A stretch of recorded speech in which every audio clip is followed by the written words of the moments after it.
दुनिया ने इतनी पीड़ा कभी नहीं देखी है जो आज देख रही है। गीता की फिलोसफी की relevance is as relevant today as never before. तो दुनिया के सामने दो बड़े मुद्दे थे, तो प्रधानमंत्री जी ने टेकिंग गाइडेंस फ्रॉम गीता, उन्होंने कहा हर संभव प्रयास होना चाहिए to avoid war.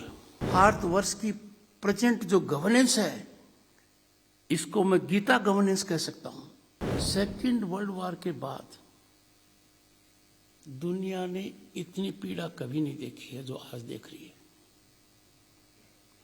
We are virtually sitting on a volcano. दुनिया के दो conflagrations, one Iraq, one Israel Hamas, another Ukraine Russia, are too well known. Gita की फिलोसफी की relevance is as relevant today as never before. और भारत के प्रधानमंत्री श्री नरेंद्र मोदी जी ने, जैसा कि माननीय मुख्यमंत्री जी ने कहा, दो हिस्टोरिक स्टेटमेंट्स दिए हैं। पहला स्टेटमेंट था उनका करीब 1.5 साल पहले, we are not living in an era of expansion. कोई देश अपनी सीमा एक्सपेंड करना चाहे तो that era is gone. But in saying so, India's prime minister took pride, this country never in its history has thought of expansion. We have suffered invasions. We have suffered incursions of all kinds.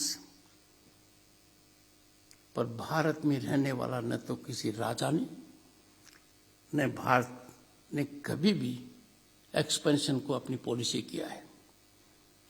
We have never believed in it. And second, जब दुनिया के सामने दो बड़े मुद्दे थे, तो प्रधानमंत्री जी ने टेकिंग गाइडेंस फ्रॉम गीता, उन्होंने कहा हर संभव प्रयास होना चाहिए to avoid war through dialogue and diplomacy. Gita में यह प्रकाष्ठा पर गया था, यह भूमि साक्षी है इसकी। No effort was spared by lord Shri Krishna to ensure that there be no war. But once this becomes inevitable, तो भी भगवान श्री कृष्ण ने ज्ञान दिया, और ज्ञान अर्जुन को दिया जो हमको आज सोचने की आवश्यकता है। और भारतवर्ष की प्रेजेंट जो गवर्नेंस है, इसको मैं गीता गवर्नेंस कह सकता हूं।